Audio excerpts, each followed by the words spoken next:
Do you trust yourself? Powerful question. Have you ever found yourself wanting to start maybe a business or work towards some dream, but you feel a sense of overwhelm, confusion, find yourself procrastinating? Or maybe in relationships, you notice that you don't feel safe. It always feels like there's drama there, or like you keep having the same issues show up over and over again with new people. Why does that happen? Well, underneath all that is an issue with self-trust.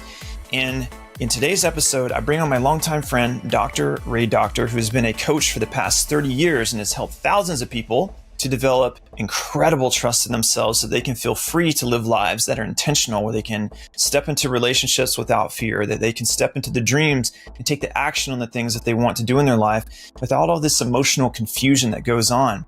We break down what self-trust really is, how to identify when you're not in trust with the self, how to rebuild that self-trust, including some free tools that you can use today to help you with that, as well as how do you go about seeking connections and the help you need, whether it be through coaches, therapists, or groups, so that you can have support in developing that trust. Because the truth is, when you have trust in yourself, your life is so much better. You feel freedom. You feel the ability to move forward on the things that you want to create. All that today and more in today's episode. I'm your host, Eric Copeland, and welcome to another episode of The Music of Life. I'll see you inside.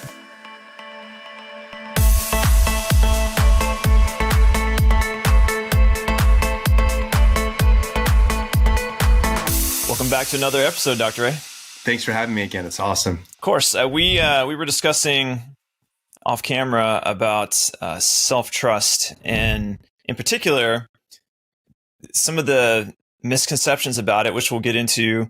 But I've just noticed that within myself, I've noticed it in people, friends, even people I've coached. And it's this, you realize that at the core of a lot of our so-called problems is the ability to have like discernment in whether we really trust ourselves in making decisions. Like, do I trust myself in a relationship? Do I trust myself creating a business? Do I trust myself in that creative pursuit or creating something? And we may not consciously literally be saying, do I trust myself? But it's almost a feeling of fear or lack of safety, and maybe in a relationship, whatever, how it shows up. So I kind of wanted to dig into that because I know this is an area of particular expertise for you. You've been coaching for 30 years. You've dealt with thousands of clients. And also, I wanted to bring the conversation towards the end of the podcast, by the time we get there, to talk about how someone can build that self-trust and what's the right way to go about getting help with it, through maybe methods that are, for yourself, as well as how do you go about choosing someone like a coach, whatever? How do you know that they're a good fit for you, and building the self-trust? Cool. Okay. Yeah. So first, what I'll do is I'll ask you a question, just a real basic question. Like, from your point of view, how would you define self-trust? Like, what is that?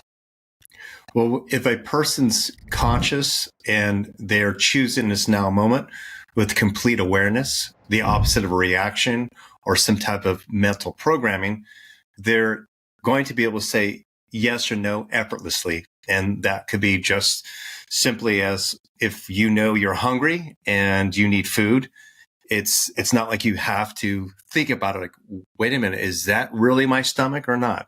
It's just a knowingness. So when we have like ultimate self-trust, which is come from our hearts and our awareness, it takes no effort. Whereas a lot of other types of what we might call self-trust will be that I'm going to say yes because unconsciously I'm afraid to say no, or it's yes because it's how your parents did it.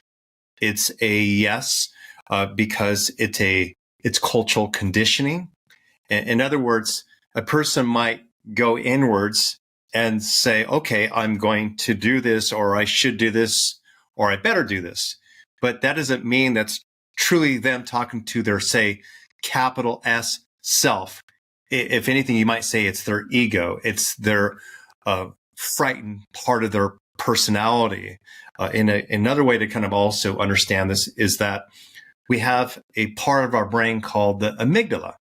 And the amygdala, basically its function is to assess people, places, things, basically our environment as being safe or not. So basically, it's letting us know whether or not it's threatening or non-threatening. So that means people, places, things. You know, if we're entering a new social situation, it might go off as danger, but that doesn't mean it is dangerous. It's that it's unfamiliar. So when you become conscious, you can play with it a little bit more and recognize, oh, that's that part of myself that's still afraid, or that part of myself that's unhealed. And the closer you get to the space of where you're able to really be present with each situation with awareness, then more than likely when you ask yourself, or if it's just a kind of unconscious response, you're truly connected to your true self. And that is your consciousness of who you are right now, not under any stress, choosing what's best for you right now.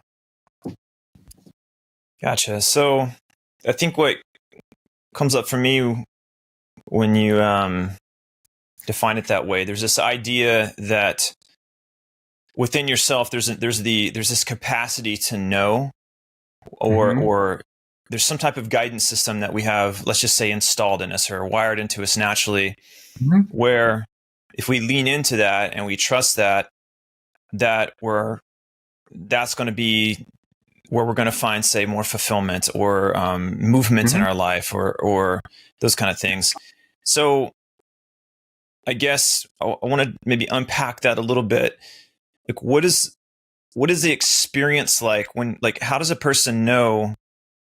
Because I think here's what I'm trying to get at. I think I've heard people say things like this. So this would be maybe more, let's bring it like in practical terms. I've heard people say, the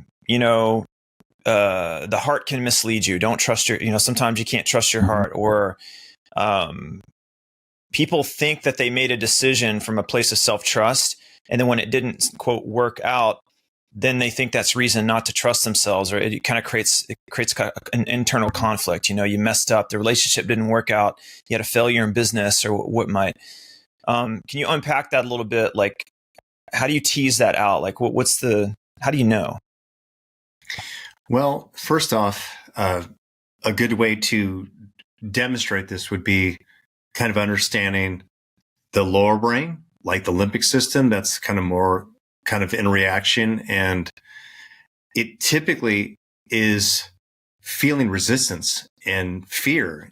It's afraid of things that it maybe shouldn't be afraid of, versus the prefrontal cortex, the more evolved brain, is assessing your environment. And even if, let's say, that something doesn't seem safe, you don't go into fight or flight. You kind of go, this is not the best choice. So a lot of times people will think they'll say, I should have trusted my gut instinct. But their gut instinct is actually connected to their limbic system. It's not like, I guess you say, it lacks awareness. So let's imagine that it's a woman and she has never established healthy boundaries for herself or people that she goes out and dates with. Her parents lacked boundaries. So her way of interacting in relationships is by what she's come to know. That's it. So she has done no introspection, no self-analysis. So therefore, when she meets a guy, even though this man has red flags that something doesn't feel right maybe in her body, because he looks the same as her father, because he has maybe some of the same language, her gut instinct might say, well, this is familiar. Let's choose this. And it ends up being the same type of pattern, relationship, abuse that she is familiar with. Whereas if she were to do some healing work and meet a man, and let's say he has some of the same characteristic traits that could be narcissistic or abusive, rather being afraid and feeling like she needs to make an urgent choice, she's going to go, something doesn't feel right. He's nice. I'm hearing what he's saying, but his actions or how his life has been for the last 10 years, there seems to be a misalignment. So when he says, would you like to meet for a second date? She'll say, I'll get back to you, because she needs to check with herself. And it might take practice, but in time, when she develops that more, it's just a no-brainer. And then meaning that there's no brain involved, or it's just, nope. It's just consciousness to, if she starts vibrating healthy boundaries and a strong sense of self, she'll attract healthier partners because she has learned the lesson. Gotcha. So I'm also hearing in that it's important that, I mean, as a human, I think it's inevitable that you're going to have miscalculations, or you're gonna override that higher self or that better self, and because something's familiar, you're gonna make that choice. Those things are likely to happen. That's part of being human. So also the pleasure. Remember that, Eric. You know this too. It could just be that you just want some joy because you lack a lot of joy. So you're not really choosing consciously. You're choosing with your pain body. You're lonely. And so you just override the red flags. That as well. Okay. So some clues that we might be acting from a lack of trust, of that self-trust, that knowing, might be if we notice that we are maybe having, I think I'm trying to spot being emotionally reactive instead of thinking things through. So that can lead to the ignoring of red flags, like you're talking about. It's funny how relationships are like one of the best ways to spot this stuff. Neediness, where you maybe feel like overly attached or needy, or anything that person does gives you huge emotional swings of fear, stuff like that. Any other Eric, telltale signs?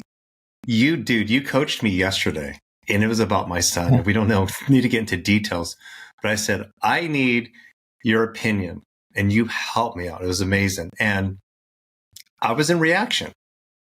And I'm a conscious person, and therefore I knew I wasn't. So I reached out to you for help. I know I'm kind of calling you in to remember this, but what was different about me that you can tell that I was reactive? Because what was it about it? You know what I mean? The funniest thing was you were like, it was the funny thing. The biggest clue was what'd you say? You were like, you were kind of in some anger about something. I mean, you were not losing control. You're still very grounded, very much you, but I could see the conflict. Basically, option A, I do this, or option B, I do that. Or is it A, or is it B, or is it A, or is it B? And you said this things I don't know if I'm being reactive or not.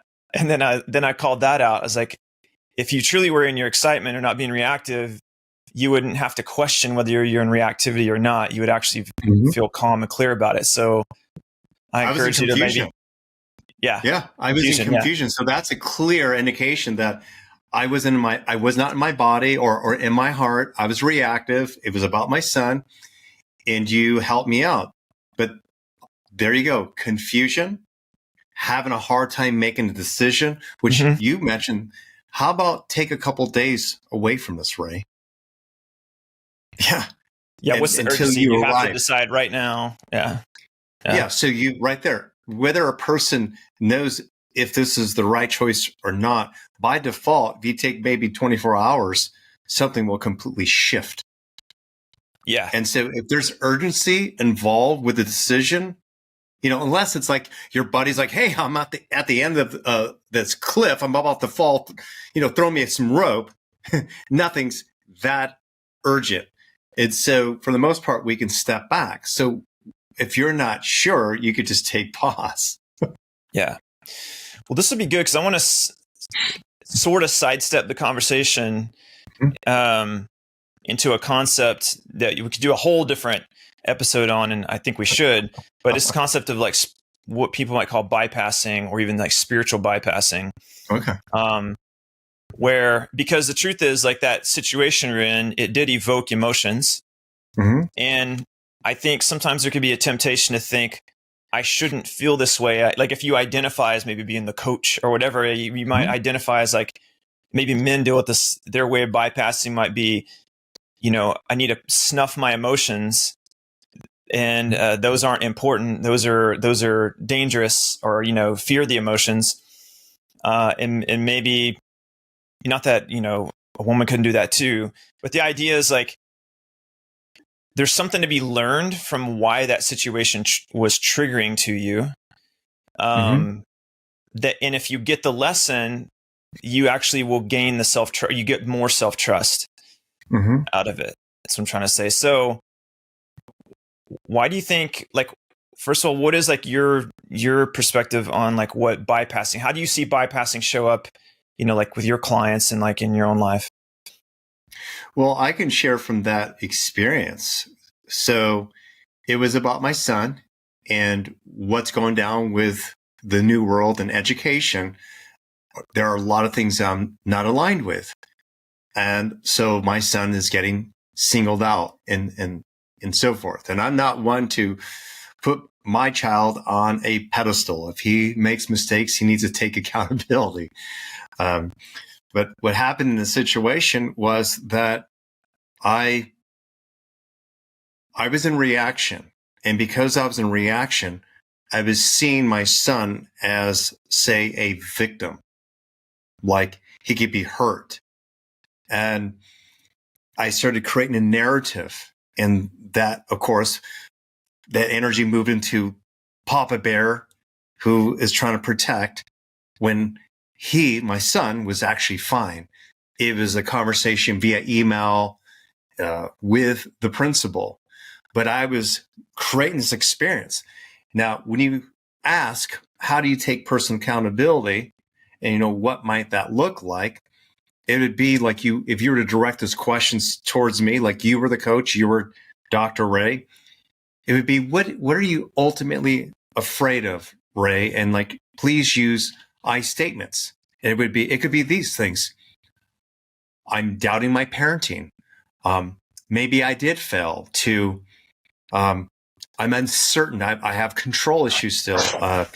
I'm not sure the direction that my son will go, or, there's a lot of uncertainty. So it'd be easy for me and other parents to go into the mode of attacking and projecting and trying to control others to change how they are to make us feel better. But whether or not those things change or not, or they take any accountability, unless I feel the lesson, such as my son's not a victim, he's here on his own free will to also, in our home, in the people who really count, things are going really well.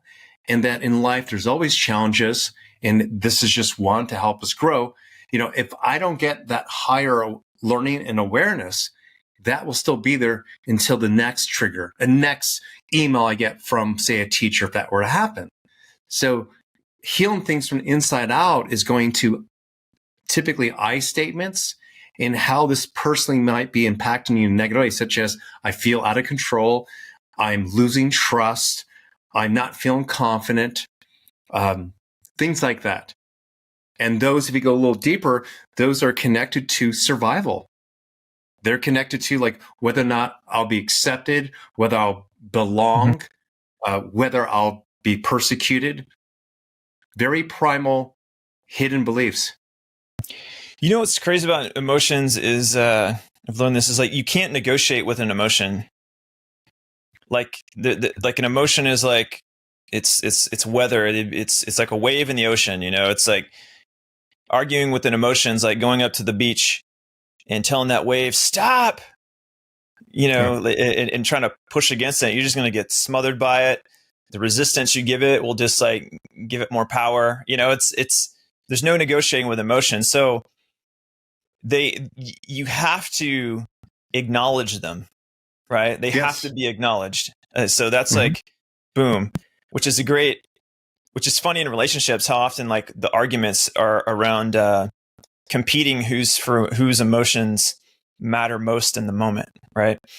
The question, I think what I've realized with your coaching And the concept of accountability is what you're really saying is that, yes, your emotions matter, but here's the strategy for confronting and resolving your emotions or dealing with them in a way that doesn't diminish them, but also where you don't project onto other people and create more drama in your life that is only going to make that wave bigger and bigger and bigger, and where you get kind of attached to these stories and these narratives, and you can create a whole life that's like, an emotional reaction of, say, like anger, and you do something, you could create a lot of drama and consequences in your life that make it even that much more difficult to then confront and deal with that emotion. Because at the end of the day, you have to own the fact that you played your role in your reactivity to it. So I think what you're teaching is this concept of mastery, like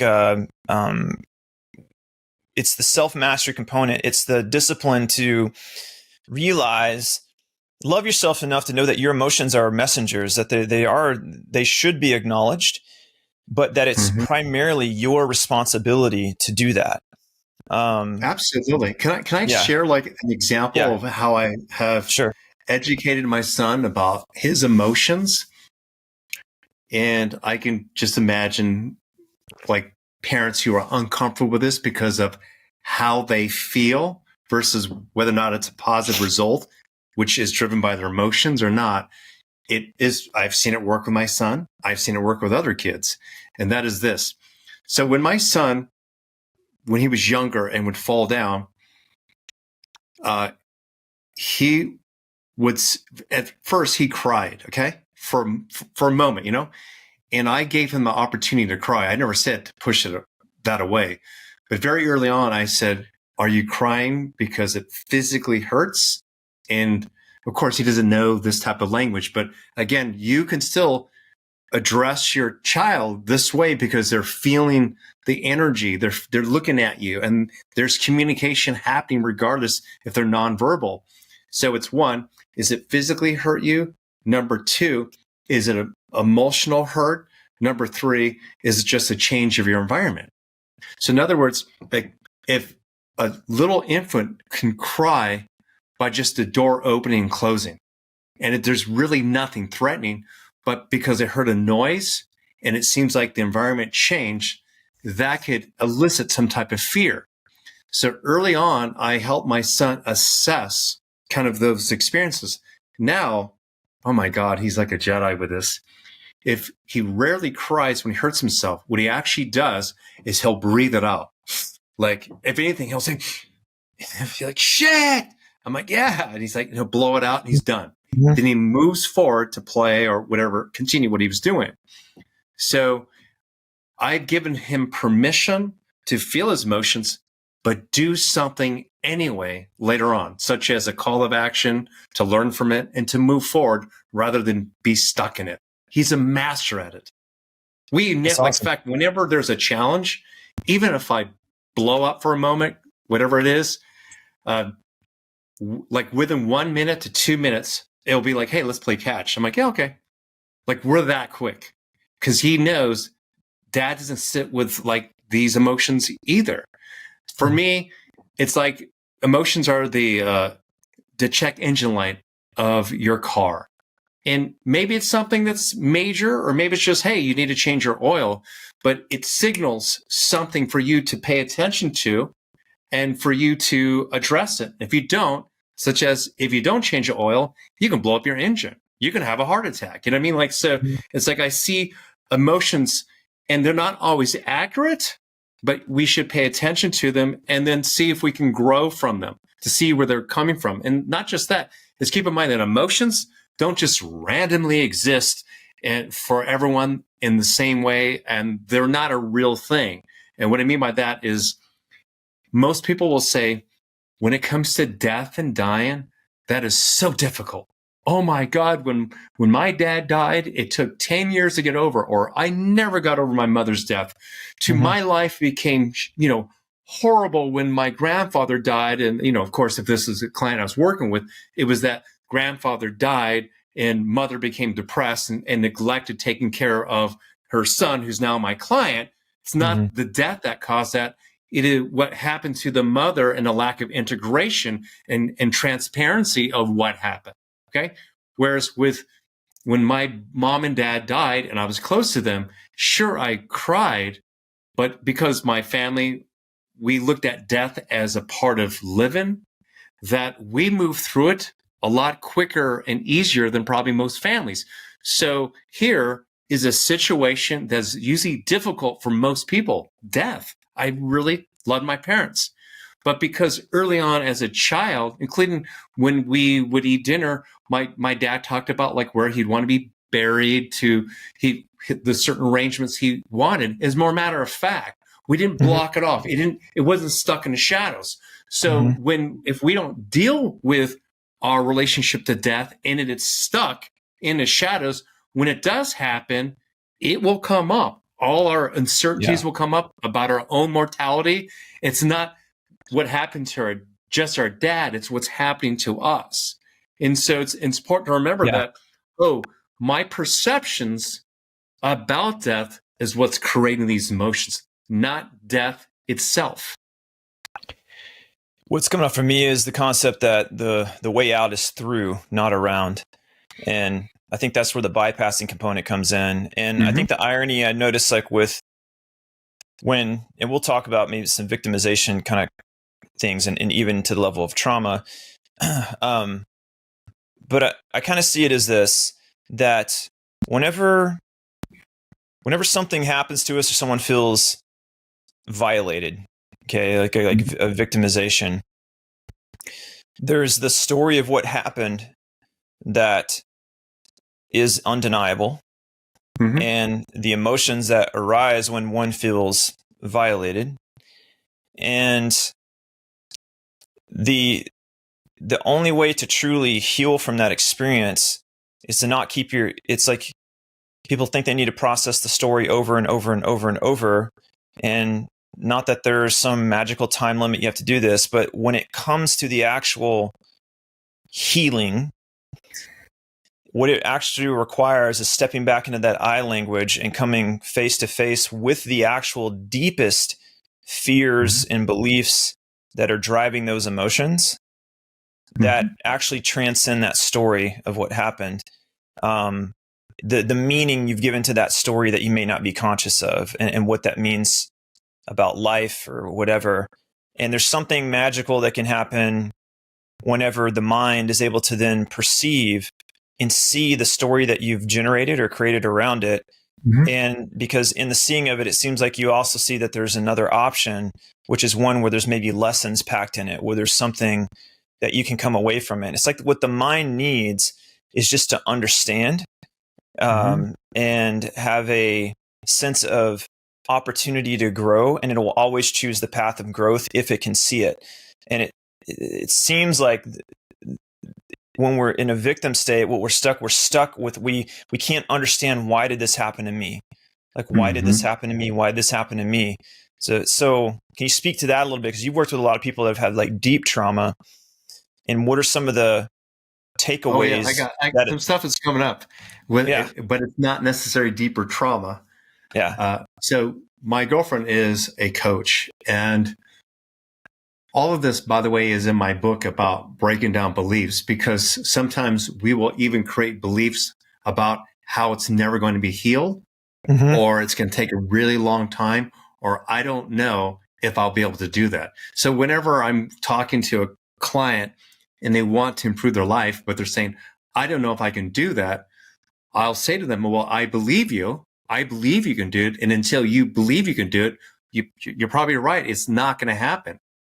And so with my girlfriend, when we first started dating, she had this whole process of like where she said, this is going to take me a while to process. And I said, well, why do you believe that? And she's like, what? I said, well, it seems like I'm not dismissing you're feeling something, and I'm not denying you have a healing protocol, but your healing protocol is like a permission slip also to go through something and to heal something. And it used to be like, it would take a little while.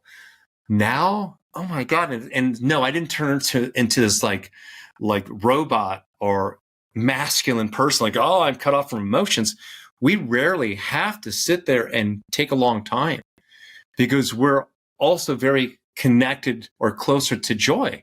So it could be like almost like with you and I, Eric, if something happens, we can just say my bad, or we'll even say something even worse that's inappropriate to each other. So you start to laugh. It's like the wrong timing purposely because we kind of have that lighter relationship. So it's easier to, I guess, repair. I now have that with my girlfriend for the most part. So we can kind of like laugh, you know, it could be like, for example, all suddenly I start to, there's been moments where I was raising my voice and it's early morning. But I'm not like yelling like at her. I'm like, I've had 2 cups of coffee. I've been up since 3 a.m. I'm like, blah, blah, blah, blah, blah, blah, blah, blah. And then, you know, before she like, when going to, is he mad at me? Did I just do something wrong? She might now go, wow, because are you having a good morning? And I said, so you've been up for a while. And I said, wow, I sound kind of intense, don't I? She's like, yeah. I'll take a deep breath in. And then we just start laughing and we start talking. So, you know, with beliefs, they are literally a fabrication of our consciousness. And simply put, if we can imagine the worst and we can imagine how it could have been better, and if we can hang out in the past and we can make ourselves feel shitty, then we can also imagine the best versions of ourselves. We can imagine how we would prefer to be, and we can choose how to be that emotionally anyway, regardless of what had happened. And this is not doing spiritual bypassing. This is not shoving stuff under the rug. What I'm saying here is that when we reframe negative experiences, there's an opportunity, in a way, to imagine, to see it differently, so we feel better about it and we grow from it. It's bottom line. It's just how it works. Yeah, it's crazy how it's beautifully elegant and simple. What is it about the ego that just doesn't believe it's going to survive the emotion? or that there's a sense of like,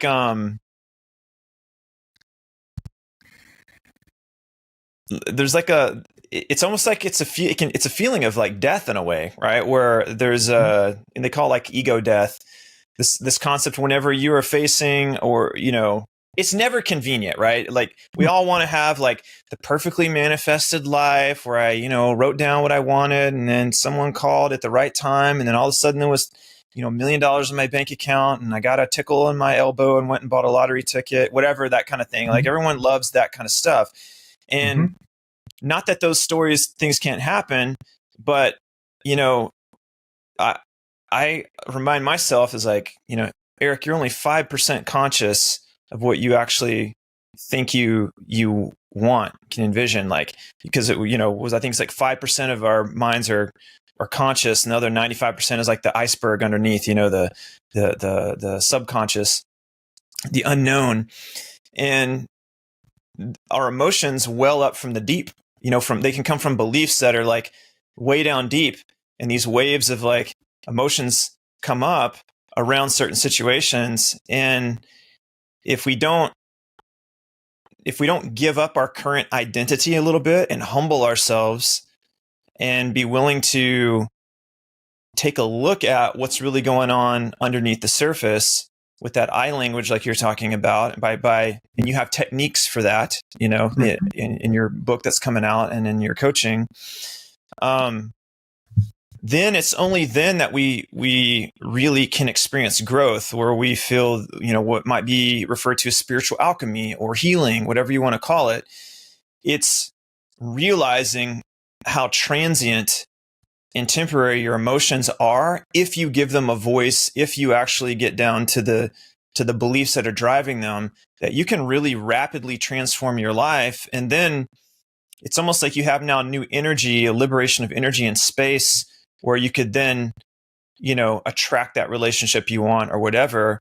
But that we can't deny. We have to be honest with ourselves whenever how we're showing up in the world in certain areas is not functioning. It's not actually creating the result that we want it to.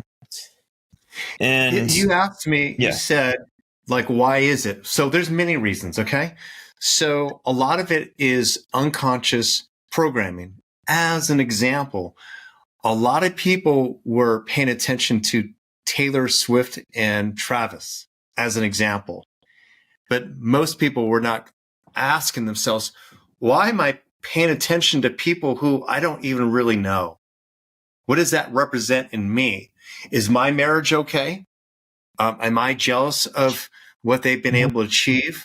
I mean, those are questions that no one asked. And, But everyone collectively were basically, not everyone, but many people judging, okay? And while they're doing that, if they're parents, their kids are watching. So you're teaching kids how to model, unhealthy communication and gossiping and not taking personal responsibility. So all of us have modeled things we've witnessed. And you rarely will see TV and film where a person takes a healthy path. And again, this is how I parent my son. Almost every movie we see or comedies, it's where there's a breakup and they go to the bar. And I said, you notice, Max, that almost in every movie, they go into disempowerment. They feel bad and they think drinking is going to make them feel better. I said, you notice that? I said, so that's like a program of what they do. I said, that's not what I do. And our chiropractor, Dr. Mark Force, oh, I love him. His wife of 39 years died of bone cancer. And it was in October. Oh, God, it's so, and he had a picture on top of, there was a mantle, like when you walk into office, in a picture of him and his wife. And it said, please forgive me if I'm not shown up as my best. I'm going through a grieving process. Thank you for being a part of this. So if he was basically, because you can see his eyes are red. There was moments with me, I'm close to him. He broke down and cried. But it was going to be his first Thanksgiving without his wife last year. He went rock climbing instead. And I showed Max a picture of him. He's a badass. He's like 67. He's rock climbing on ice with these picks, and he did that to push himself, and he took his daughters. And it was amazing. So I said, you notice this is, for, at least to me, a healthy path, and here's a bad path. Yeah. And I said, you mean he didn't do the manly thing and be like, just suck it up and take it and keep the battle, Yeah. He actually felt his emotions. He felt his emotions. He let it out. He was transparent with it because he couldn't hold it in all the time. I'll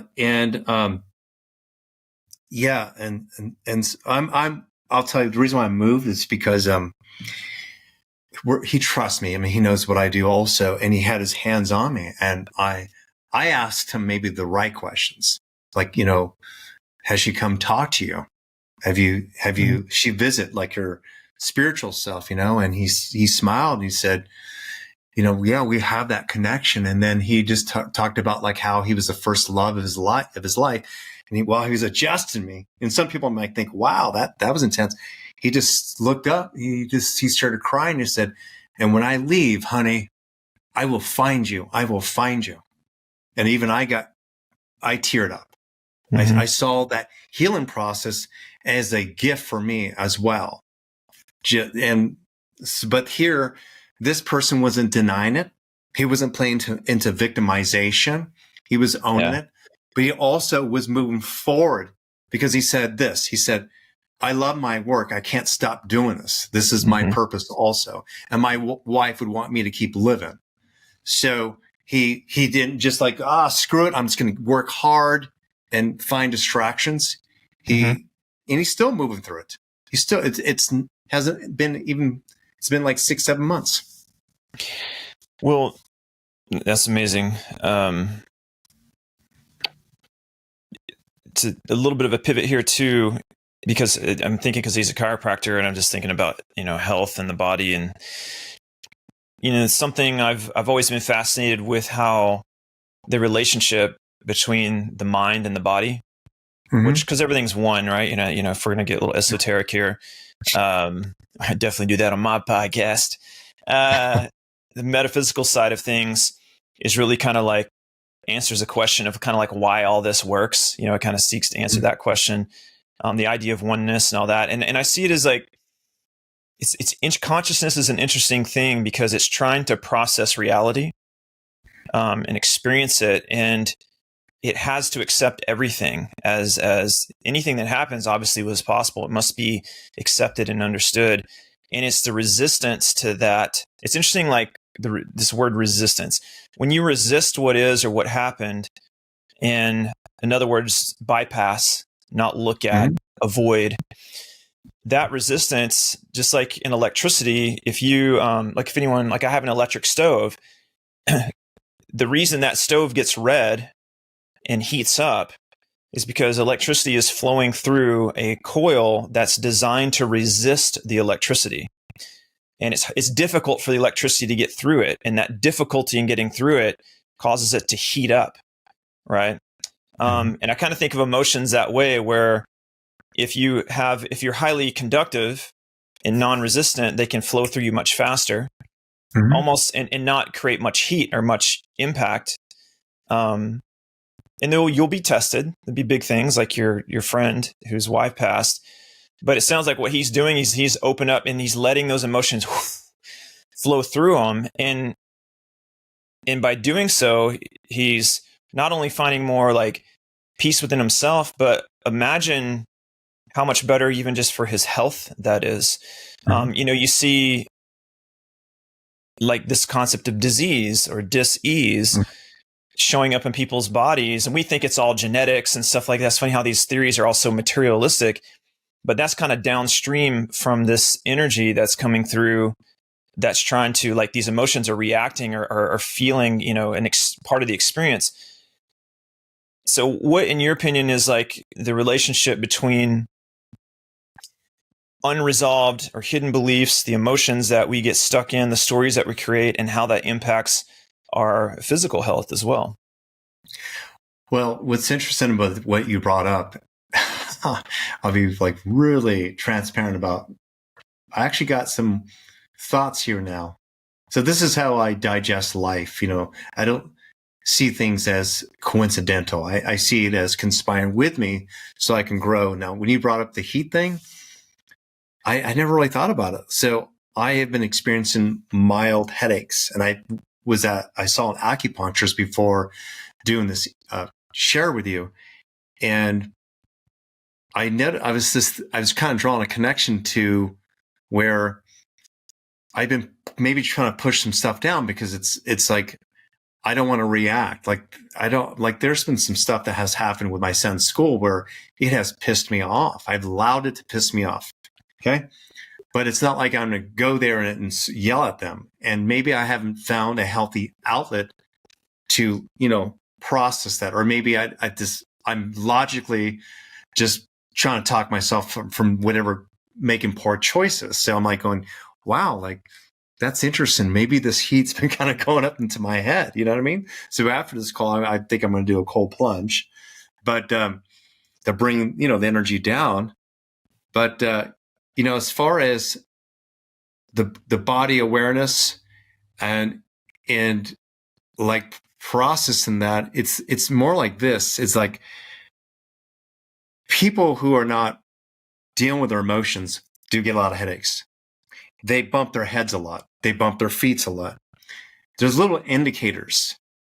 Things are not working out. You go out to your car and you have a flat tire.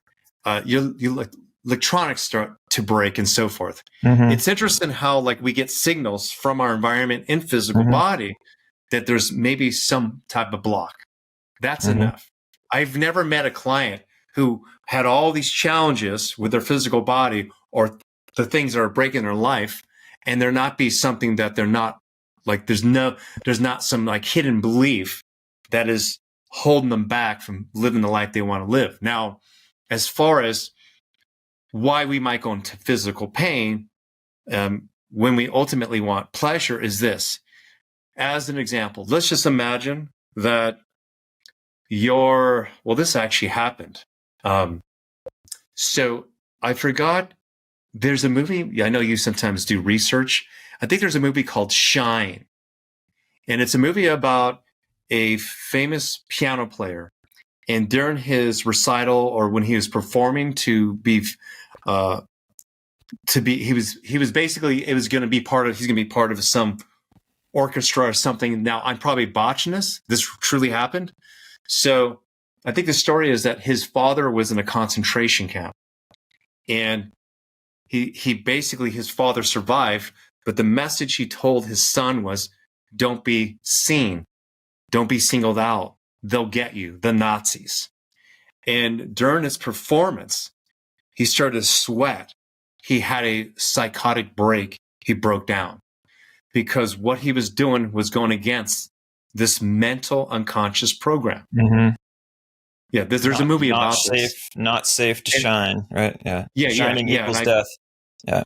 Yeah, and again, like, people listen to this or watching this, you can Google it and get the accurate information, but that would be an example. So that's what happened with the body. Now, if we're also avoiding pleasure because of a blocked, like some belief is blocking us, then we're going to be depriving ourselves no differently than if we need water. We're going to be dehydrated. So it's like, for example, if you keep going out there and you're trying to meet the love of your life and you keep getting rejected, and then you make the choice not to date, and you tell people, I'm happy to be single, and you proclaim it, there's nothing wrong with singlehood, but you haven't dealt with the hidden belief that I am unworthy, health issues, other things in your life will not work out. It'll manifest in your physical body and outward, okay? And I'm bringing that up because a lot of times people will try to move away from fear rather than push through it. But it'll resurface in another relationship or situation. Yeah. So, well, I'll open the kimono a little bit on that one because that's I can relate to that. It's the story. We can have the external story, the situations that give us the opportunity to realize where we might have limiting beliefs or hidden beliefs. The whole situation with the pandemic, the how like unsettling or like how much change there was involved with that. Me personally, that involved like having just creating momentum in business, and then it boom gone, and then having to adapt, and then leading to like a dissolvement of an amicable but still a dissolvement of a business partnership, boom, and then a reset.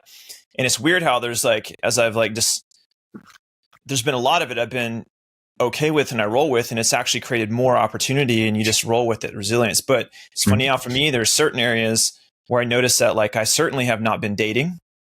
I have been not like this like feeling of when I've gotten in there, it's like deeper beliefs that, because I am not where I was, whatever the story was, then that means that I am not,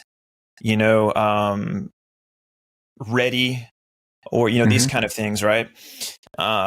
So I'm still spotting those like beliefs and going in, which is like brings up another thing, which there are kind of layers to this stuff as you're doing it. Like, I think you got to be careful not to get like, think I can't do anything in life until I have everything completely healed or fixed. That's not the point. The point is to like, be out in life, and figure it out as you go. But I can relate to that. By the way, you just mentioned something, because that happens to a lot of people, including it has happened to me. And that is where, like, it could be you're not dating, and the external or the projection might be that I can't take them out. I can't say buy dinners, or I got to be more frugal. It could be just a more inner conflict, such as I'm not the man I want to be right now, it could be a projection into the future. Like, so like when I have money, I'll be able to take them here and there and so forth.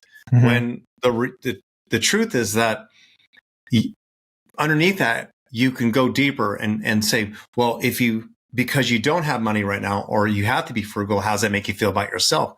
Mm-hmm. I don't feel enough. I don't feel attractive right now. Mm-hmm. Okay. What can you do right now to feel attractive? And, and an example would be is that I met this guy who was almost going to play professional baseball, and he injured his arm, which sounds very common.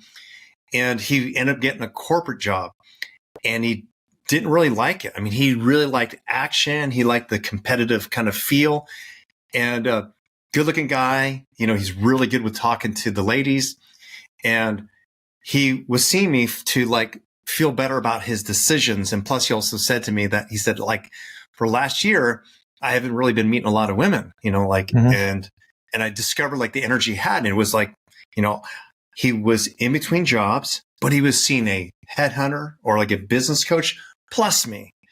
And because of his belief about that he wasn't working now, and that he was kind of a little bit indecisive what direction he was going to go, he was not fully shown up that way. Mm-hmm. When he worked with me, first session, he shifted that around where I said, dude, the fact that you hired me as a coach and you're not going to just work some shitty job and you want something else is pretty amazing. Mm-hmm. And I said, pretty much the confidence in just knowing that you're learning and growing in life is a lot for a lot of women. So he put himself out there by even being transparent and saying, I left this job. I used to play, mm-hmm. semi-pro baseball. I'm looking into maybe doing something into sports. I'm working with a coach to really integrate this. All of a sudden, while he's not working, mm-hmm. he's unemployed, he started mm-hmm. meeting women again because he shifted within himself. Yeah. And I've experienced that for sure. I mean, I went to, definitely, I know that's really cool. Thank you for sharing that, because it's a really good example. And I think there's another level to it too. Here's another thing to get on the metaphysical side or the spiritual side.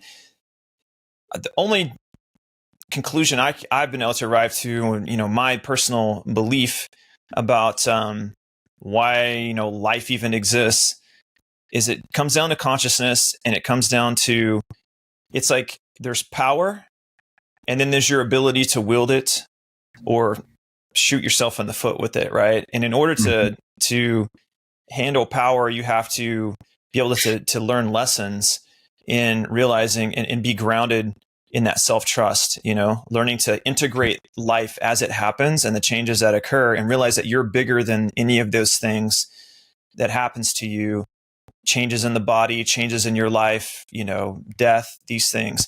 And you have to move through that fear to be, and confront those things to realize that you can't avoid it. But I think that's the point. It's all about growth. And something I've mm-hmm. noticed is that while on the one hand I could say, well, oh no, I'm not dating and stuff as much, whatever.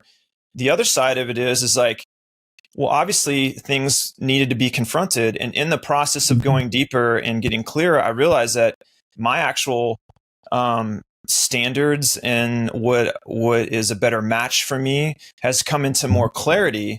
And that's good. In other words, there's growth that's involved in that, where it's I know I could go and I'll be real. I know I could go out any night and just bed a woman. I could do it.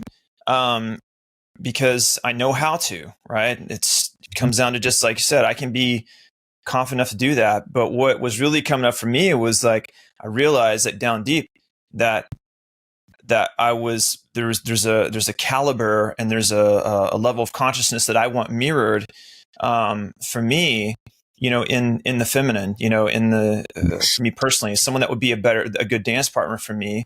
And so it was valuable to have those experiences that pulled me away from my old self.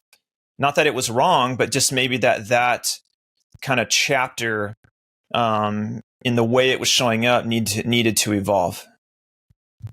Yeah, I mean, I am going to share back what you kind of said, because so people can relate. Now it sounds like I'm the host, but it's when you hook up with that one person one more time, you know, they're just like a fuck buddy.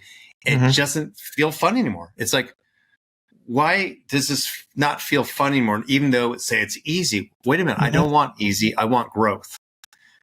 Many of us have said yes to things again. And then we kind of had that reflection, like, I'm not going to do that again. And I think that, you know, you've had enough experiences. I mean, you actually were a late bloomer, and you had to kind of go through it. I mean, what you went through is what most people maybe would like experience a little bit in high school, and then in their 20s, mid 20s, they would figure it out.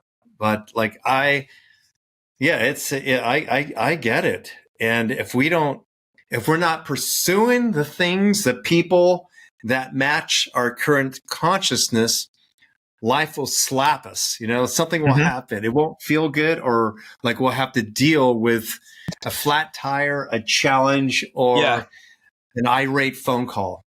Yeah. And there's something about experiencing the distance from, or the perceived lack of something, that helps you develop a deeper appreciation of what you actually value.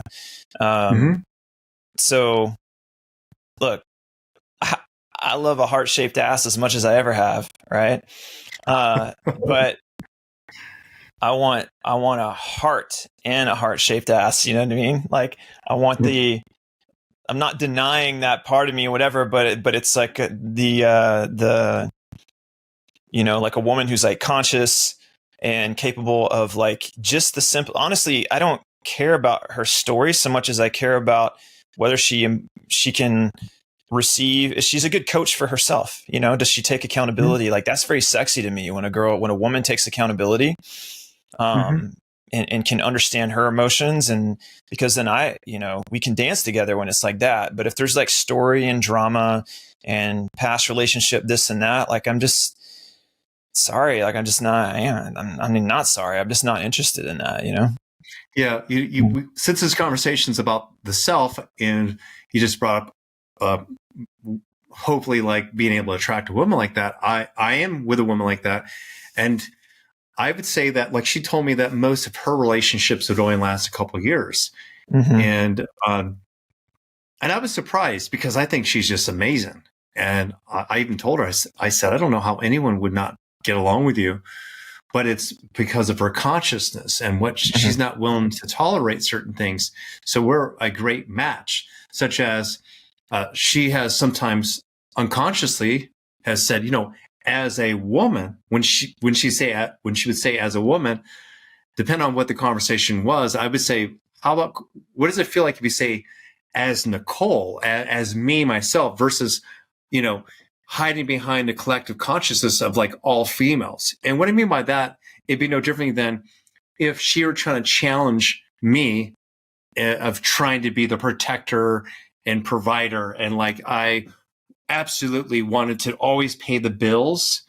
And I had like kind of like these outdated beliefs. What if I were to go, well, as a man, you know how men are, that is dismissing like what she's asking, or also where I can grow, because who I am is not like just this archetypal man is supposed to be a certain way and robotic. And so I challenge those beliefs, because even that isn't my true sense of self. It's an identity in which I've created because it gave me social value. Things have changed a lot. As an example, whereas I tried to be like Harrison Ford, Sylvester Stallone, muscular guys to charming. I mean, I would say Indiana Jones was the ultimate, because he was attractive, he was smart, he was kind of a risk taker, you know, and he'd always try to do the good things. And of course, he got the women. Knew how to use a whip. Yeah, he knew how to use a whip. They didn't show him, you know, behind closed doors, you know, in the bedroom. Yeah, we know what he did with that whip. So that is like, say, the idea of man for like women in the 60s, 70s, 80s, and 90s, you know, like where that type of man would be attractive.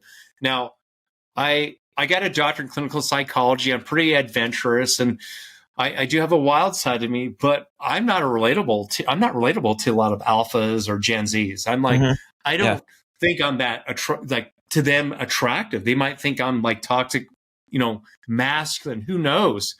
But again, like it was confusing for me because during a different time and space and generations and decades, like I got a lot more positive feedback for, say, being what I created, whether it was me or not. Okay.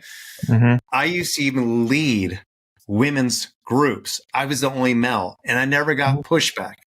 After the Me Too movement, after asshole Bill Cosby, like, who are you as a man, an educated man, to, even if I said it in a really great way or like just, I don't know, like inclusive way, it would not be well received. My girlfriend, being a woman, could take my material and share it and be well received because it's coming from a woman, And so point of me sharing this is that I've had to go through a dark night of the soul of letting go of all these things I thought would be attractive still. And I'm okay with it because that's another identity. Why do I need to be attractive? Meaning like people like me. Not talking about physicality. Of course, I always want to stay in good shape because it makes me feel good. And I have a son, but it's where you're doing it for you. You're doing it for you. I'm doing it for me. I'm not doing anything for anyone else anymore. Of course, I want my woman to be attracted to me, and she's attracted to that type of man, the Harrison Ford. But like to younger people, like there might be people already judging this video, like these fucking assholes, these outdated, men, blah blah blah. I don't give a shit. But the point is that I'm letting go of that identity. An identity which used to give me a lot of social value. Yeah. So the true self is, who am I now? Do I love this person? Is this choice come from me right now? Am I relaxed right now? Does this feel open? Do I feel love? Does it feel connected to others? Yeah. Yeah, that's powerful. Well, very good. So I want to,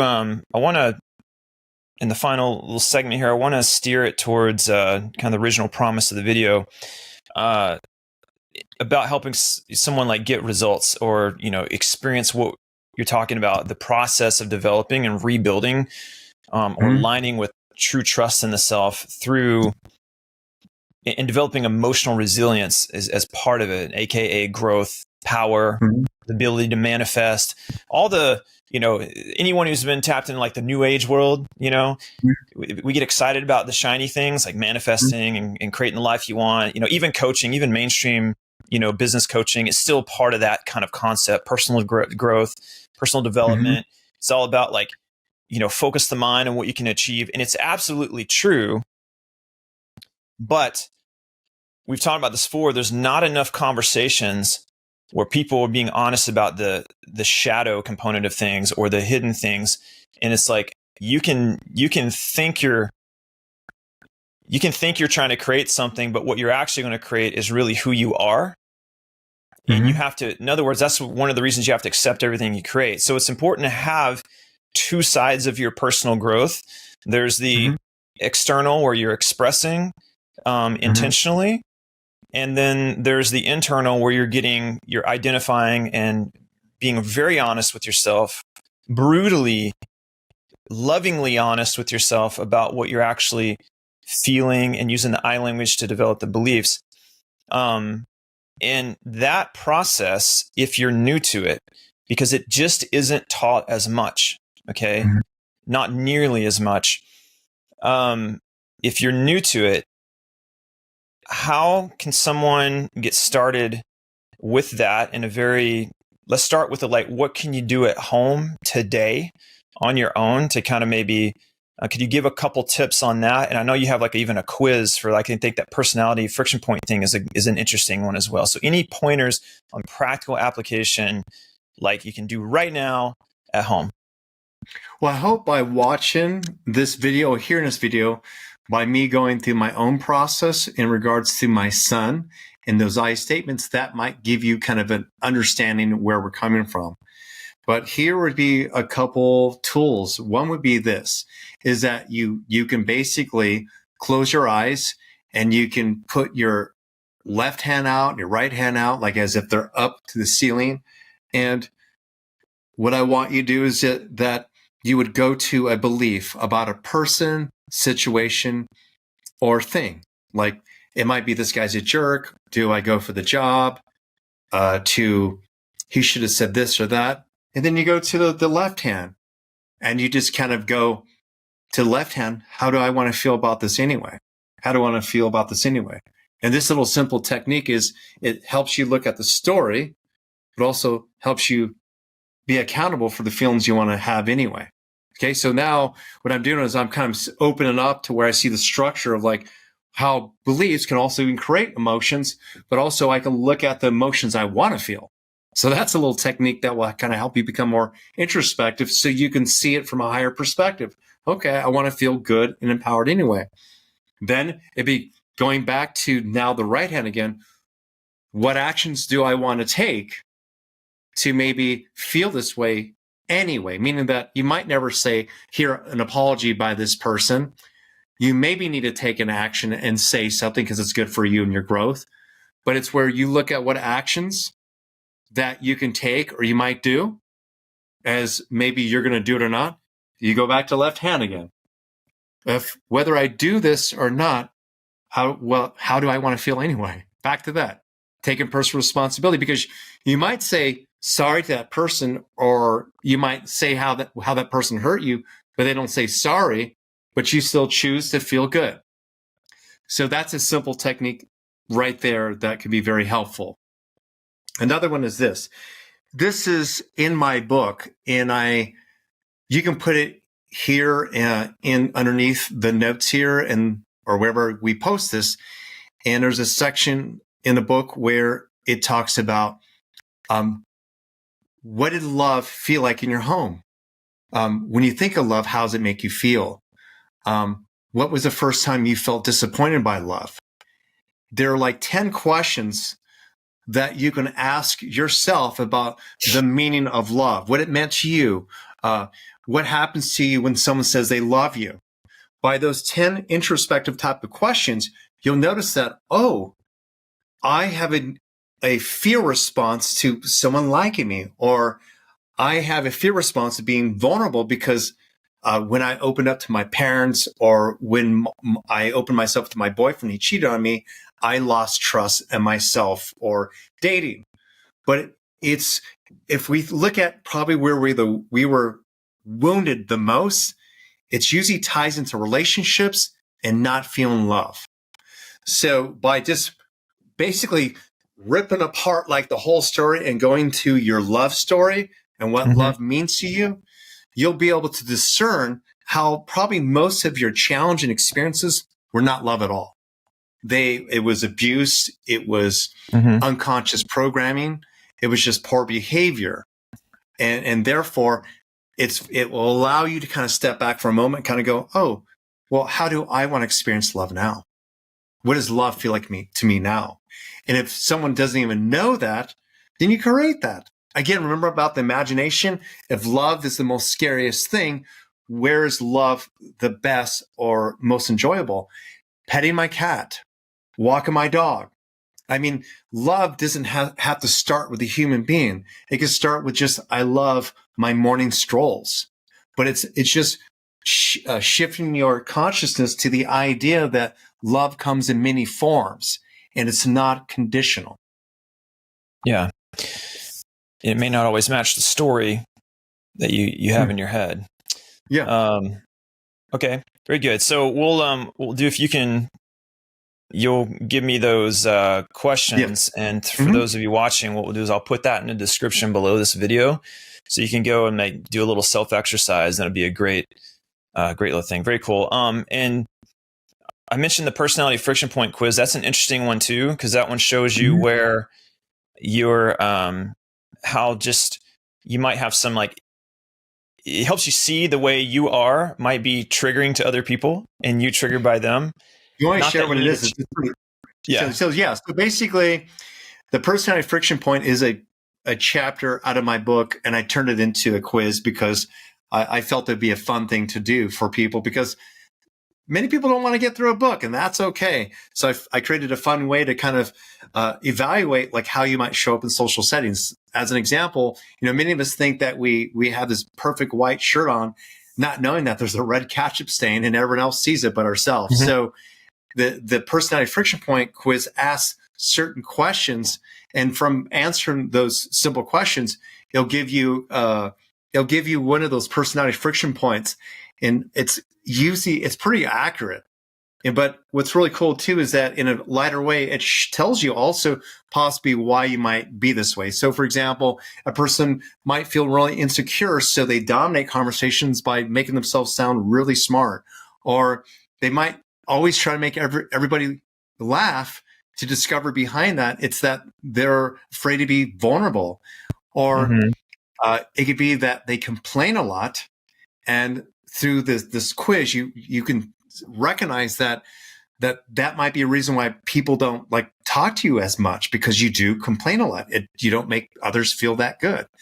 And so it's a very simple quiz to kind of like open up Pandora's box, to kind of look at yourself in ways that which you don't see yourself in real time, and possibly shift that so you start attracting a better life and better relationships. Yeah, and I'm going to mention something else. So first of all, I'll put a link to that quiz right here, and it's a free. Mm-hmm. You can do this 100% for free. It's a quick self-evaluation. It took me, I think, 5-10 minutes maybe. And the other thing I'm going to plug here, Dr. Ray, is that we're creating like a community, the Soulful Synergy Squad, because you're going to notice, like anyone who gets involved in self-reflection and stuff, you quickly realize and wake up to the fact that it's very valuable to have other people that do that as well, that at least understand that, and because a lot of times maybe the friends we have around us, the people, not that you don't love them or whatever, they can still be your friends. No one's asking you to like get angry at them, whatever, but you just realize that they just may not be able to dance with you or meet you in this area, because it's just not something they've been introduced to. It's just part of like, when you wake up to this stuff, you feel these, like, it's part of what you have to integrate, so it's helpful to have support. So maybe what we can do is put a link here, Ray, to the page we have, even though it's not completely up yet. And then we could put like an interest list, so an email opt-in or something. So if they're interested in it, you could just get notified whenever that's going to be available. And in the final thing, Dr. Ray, I want to get your insights as the final thing here. If someone has they realize that it would be very useful for me to sit with a coach that can help be a mirror for me, and help kind of train me how to do this with myself and guide me through those processes like you do and other people. How does someone go about making a good decision? Should they go to a traditional therapist? Is it what do you look for in someone to help you if you want a one-to-one experience, like a professional friend to help you learn this stuff? So, the thing is that a lot of people don't trust themselves. And what's interesting about this journey is that the idea of feeling good is a positive barometer. And that's not always so. So we can put this here also, questions that they can ask as well, such as, is a teacher actually doing what they say we should do? Quick, these are questions for them to ask like a coach or someone they're working with. Well, what it is, it's when they're evaluating, because there's no one path. There's no, in other words, this might be a path for one person right now. What I mean by that is they're listening to this and now they're becoming open and they're going to search. And they're going to maybe talk to friends, and their friends are going to say, hey, so-and-so is really good. Okay. And that's typically, I think, how people connect. So when they do that, whether it's a therapist, a coach, somatic body work, anything like that, these would be questions you would want to ask that facilitator to see if it's a good fit for you. Yeah, so it's just I'll just give a few here, and you can put underneath. We're giving them a lot of information, which is great. Is the teacher actually doing what they say we should do? You know, are they modeling that? If they're teaching meditation, they seem like a stress case. I mean, run. You know, do I agree with what they're teaching? You need to agree with it. They might have different values. Could this hurt me or someone else if we try it? You know, so if it seems like it can hurt you or someone else, it's not probably for you. Am I okay with saying no to this if I don't like it? So that if you're a people pleaser, that might help you kind of like evaluate like whether or not you're just doing this because someone else told you to do it. Are they asking me to promise something that I'm not ready for? Can I stop going if I don't think it's helping? Is there more stuff like good reviews or success stories to show this teacher or class is legit? You know, there's like this, it's more logical, common sense questions. But I have to tell you, when people enter the healing world, it's as if logic goes out the door. And I'll give you an example. My God, it's here in my community. So where I live in Ashland, Oregon, there's a lot of plant medicine circles. And I support that path. I've done it. However, the way it's done with like indigenous people is, first off, the culture supports you in a way where you have time to process and integrate. And they're not doing it every weekend. So like with here in Ashland, Oregon, oh my God, they'll do it every weekend too. The story is always about like, this is what came up. I had this download, and they're processing while their dishes are not washed and their children are still having challenges, but they're still going through this process, and they're kind of caught up in the emotions and the idea that this is helping them when their life is still in shambles. And I mention this because you will see this. There's the idea that we're going to promise you this and that.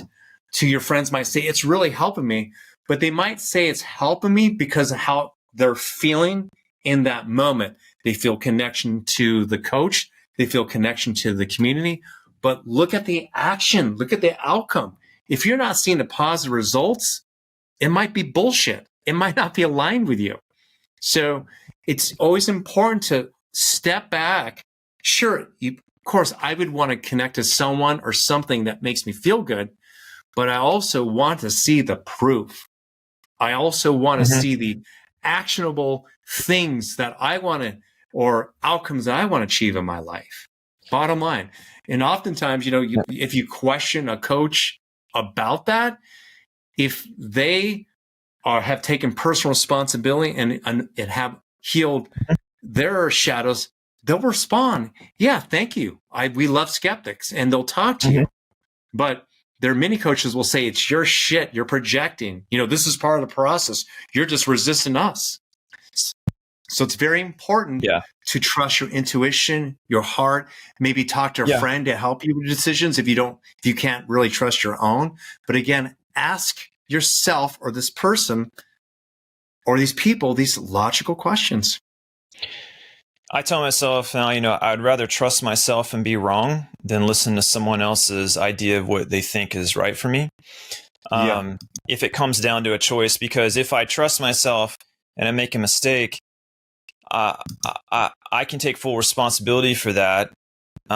If I listen to someone else, I might be tempted to fall into like a victim thing, whatever. So it's better to me, it's like, if the point of life is like, I'm going to find out what happens. This is my best intuition. I am listening to that. It's funny how that can feel like the riskier thing to do, but that doesn't mean it's the wrong thing to do. It's not risky in the sense of like, it takes courage is the word I'm actually looking for. It's an act of courage. It's an act of courage to act in the direction of who you are. And just on the coaching note, when I went to my coaching certification, one of the things I like that, I was a really good perspective about coaching is that, as a coach, like the person who coaches you or is guiding you through something should be someone that has walked that path. This kind of comes to this concept of the hero's journey, where they've been through something, they've had their dark night of the soul, they've had a particular challenge in life, whatever, and they've risen from that, and they've gained some type of insider knowledge that if they shared with you would help compress time for you. It can help you avoid all the over processing and all that, and actually drive the result or arrive sooner rather than later, which is kind of one of the beauties of human experiences. We all have different perspectives and unique skill sets. So back to that logical thing, it's like, does that coach or that person, do they exemplify what they are coaching? And if not, then maybe go find someone who is, like if the guy under the bridge, is giving you some life insights on money, just don't maybe expect that to yield a... Dude, it's a trip. It's like, it's as if all logic goes out the window when it comes into the healing and transformational space. And what I mean by that is, like, for example, there's a reason why there's many like new realtors who will either rent a car or try to buy a car that looks nicer when they're trying to sell a person's home, because it doesn't look professional to show up like in a 1972 Pinto. So like there's, or someone's again giving you financial advice, and yet they're living nothing wrong, but like, they're 45 years old and live with their parents because they're broke from poor, business decisions. You might want to, you would question that probably. So when it comes to a coach or therapist, like if you're seeking happiness, are they smiling a lot? Are they really serious? If you have children and they're telling you to take plant medicine and don't worry about it, and that to keep taking plant medicine, and you feel ungrounded, and you can't like handle your daily tasks and so forth with taking care of children, they might not be relatable. They're not connected to you, And then just the other part was this, is that, like, for example, if I were a relationship coach and yet all I did was talk about how women are narcissists, or I haven't been able to be in a long-term relationship, why hire me as a relationship coach? If I have not been able to have a better relationship myself, or be in a long-term relationship, or talk about relationships in a loving way. Yeah. Pretty straightforward. It's funny because on the entrepreneurial side, there is like, to look on the other side of the coin, there is like this concept of like fake it till you make it. That might be great for like real estate. But when it comes to your soul, maybe be a little bit more, have even more discretion with that.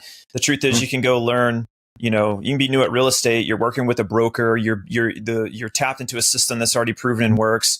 And, you're trying to like create your outer personal brand. That's one thing. But when it comes to like your soul and your deeper, your you, and someone's helping you with you on that deep of a level, they need to be exemplifying what it is that you seek to cultivate within the self. Not that anyone's going to be absolutely perfect. And if you are a coach, I would say if you're someone who's getting started, just be honest with yourself where you're at. You're going to learn coaching tools and things. And if you're not trained with trauma, for example, and you haven't had those experiences, just like be okay with that. Like that's just something you just don't have actual training with. And if you have someone shows up that is too much for you to handle, or you can tell that it's just not what you've been trained in, then just refer them out. So in other words, as a coach, it's okay to like be where you're at. No one's saying you can't be a coach. I've likened it like to this, like, I play guitar, and if I learn, there's 5 basic chords on the guitar. If I learn 3 of those chords instead of the 5, well, I'm a 3-chord guitar teacher, right? And if someone is looking for a 5-chord guitar teacher, or they already know the 3 chords and they want to know the other 2, I'm not a good fit for them. It's just that simple. But maybe that makes me realize I learned 2 more chords. Now I'm a 5-chord guitar teacher, right? And then on and on. So everyone's growing. It's okay to be where you're at. But I think in the healing communities, you get people that get a little bit overconfident, and they think that they can easily just transfer their zeal for life and spirituality to someone, and that they're going to have the same exact experience they did by going. And you may learn that that's not always true. It takes some skill to help a person, self-reflect. I want to share something about that, because something came up for me for that. And the reason why I think it happens more in the healing community or the coaching industry, it's this. So when you work with a lawyer, sure, they might sleep with their client. It's separate, like the relationship kind of is separate from kind of like what they're doing together. Like when you are a coach, you're really in someone's life. Like you might talk to the client Intimate. more than he or she talks to their husband. You know, you're deeper with them, like, and if it's consistent. So it's a real relationship. And so if a coach or therapist has unhealed stuff with their mom or dad, and you're trying to work out mom and dad stuff, you can trigger their mom and dad stuff from that closeness. And that's what kind of makes it a little bit different. You know, even there have been, I've heard this, you know, women have seen female therapists and here they're talking about, they want to finally heal it. Or it just maybe, it happened a year ago. Instead of the therapist going, tell me more about that, the first thing comes out of her mouth, did you report it? And starts talking more about legalities and things like that's all about them and their unhealed stuff. Yeah. And they felt unsafe in that room. So this happens. So this is where it gets really messy. So you want to work with people who have worked through their shadows. And if their shadow gets in a way, that they're able to talk about it, or you're able to bring it up and go, hey, that doesn't feel right to me. And hopefully they'll receive that and maybe apologize or use it as source material to help work with you still. Perfect. Cool. Well, we'll go ahead and wrap it up here, Dr. Ray. So for everyone watching, we'll put those qualifying questions. I'll have those in the description as well, along with the other things that we promised. And of course, if you have any questions or comments, or if this like stirred up any other topics you would like a deeper dive in, then just go ahead and drop that in the comments as well, wherever you might be listening. Currently, I'm on YouTube and Spotify, soon to be other platforms. And any final thoughts, Dr. Ray, before we close out?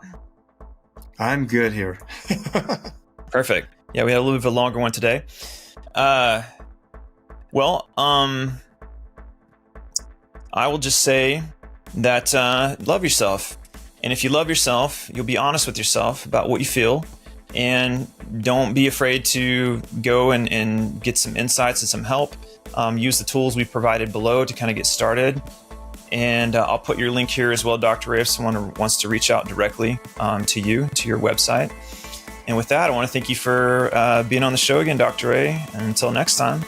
Thank you much, brother. All right, we'll see you guys later. Hi, it's Dr. Ray here, and thank you for watching this video. I really appreciate your support, and you are the one who drives this channel. So if you like to be notified when new videos come out, please subscribe to my channel and push the bell button so you are notified when new videos come out. I appreciate you supporting this channel.